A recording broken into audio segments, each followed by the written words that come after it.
What does one typically think when he or she thinks about success? On earth, how do people approach the subject of achievement?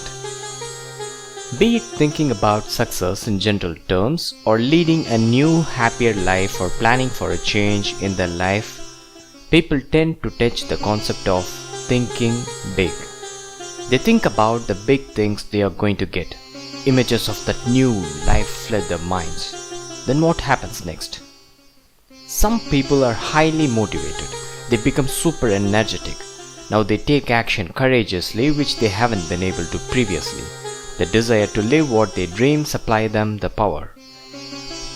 But there are also people who just desire as much as the people mentioned above. As soon as this kind of people start to think big about their desires, they are overwhelmed, discouraged, and stripped of their confidence. They start to experience this mixed feeling.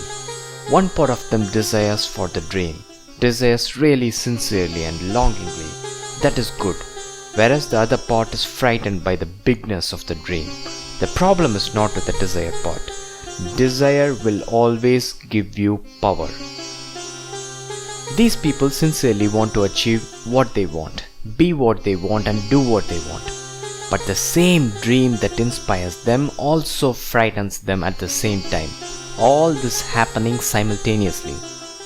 Hence, this means not everyone approaches the same goal the same way just because we are all different. And that is the reason why some people, when they think big, are pushed forward, while some are completely discouraged, though they too want to get to the dream so badly.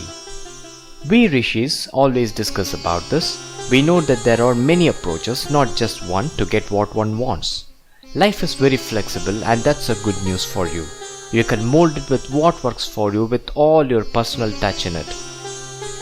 People tend to dismiss their dream as something beyond their reach just because when they think about their dream, though they want to realize their dream, they are flooded with this feeling of powerlessness that arises from thinking big. Like I said, some people are motivated by thinking big dreams and are empowered to take action. For these people, think big works perfectly. Their mental conditioning is compatible with thinking big. Why are the second category of people discouraged? Because normally they are discouraged when they think about the big steps they have to take to realize those big dreams. Here they are not demotivated by the big desire. They love their dreams. But they are frightened by the huge steps they need to be taking, the new person they have to become, the new ways they have to act, the new habits they have to develop, the new people they have to meet, etc. They are now going to do something new, a change, and hence they tend to step back and start losing confidence. Somehow these people associate big steps with thinking big. They think that everything must happen big. They are worried because they don't match the size of their dreams. They are not big enough, so they think. They have this wrong idea that they have to be too good for their dreams when they start, not realizing they don't have to. This idea that you have to have it all before you start is the cause of death of many dreams. So the ones who rob you of your big dream are: number 1, lack of self-belief, and number 2, fear to face different new worlds that you have to experience in your evolution process that will lead you to your dream. There are still some people, you wouldn't believe me, who are not at all inspired by big dreams. They are inspired to live life on smaller terms. They don't want to go big. They are not inspired by bigness. Somehow it never appeals to them. We can even say they desire small achievements over big ones. They are also fully content with their life. As long as their needs are met, they are happy. So, people come in all types. Even when you think big, the truth is, when you start on your dreams, you will not be a match for it. You wouldn't have grown to that level yet. You will be little in front of your grand ideal life. Exactly at this point, people get carried away. They think they can never make it just because they are small in comparison to what they are dreaming. They tend to tie their smallness now to their capacity. They decide whether they can reach their dream or not, keeping in mind their present level. They are afraid of the change because they do not want to taste new territories. Why? Because they don't believe they can manage to live successfully to be that new person who keeps changing to match the dream. So they misunderstand they are not fit for the dream. They feel worthless. Hence they never take the next step. The dream either goes to sleep in this stage inside them, or they completely give up on the dream and drift through life, or choose some other smaller dream that is not to their liking at all. They are defeated at the mental level even before they start.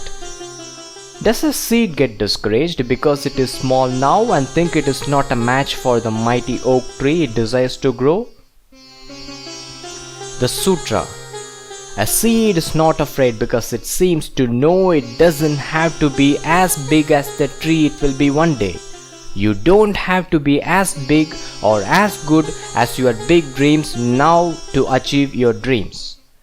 Nor are you compelled by some unknown force to take nothing less than those huge efforts or grand plannings. Small efforts, small acts, small mental changes, small plans, small endeavors, small progresses, etc. are what you need to break that thinking big barrier. These small soldiers will give you the confidence increasingly as you sail through your days. Think big in the long term, think small for the now, and act small to achieve the immediate small milestones you have set for yourself. Your desire flows from those big dreams, so take the time once or more a day to reflect on your big dream. This is the fuel that will take you places. People do this part right. The first category of people have no problem in thinking big on their dreams.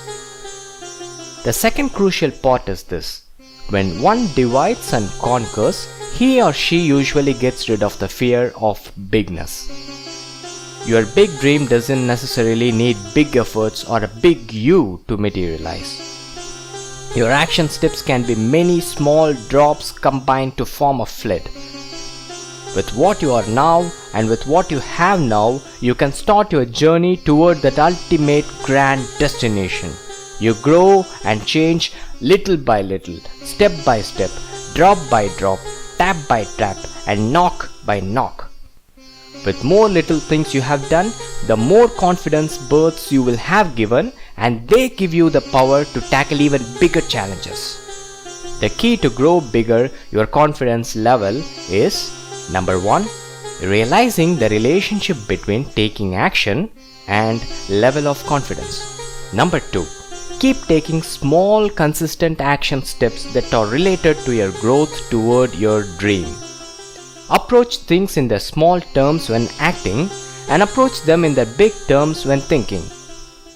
Continue to reach for that high sky with all your flaws, with all your current limitations, with all the temporary defeats, with all the embarrassments, and with all your imperfections.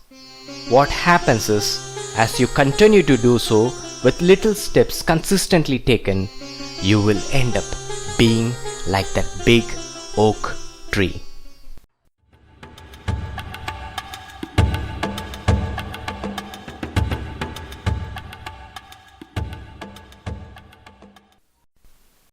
Thanks for listening to this podcast. If you like what you heard, please leave a rating on iTunes or wherever you found this. Visit blog.successparkpublishers.com for books and materials which help your dreams become reality.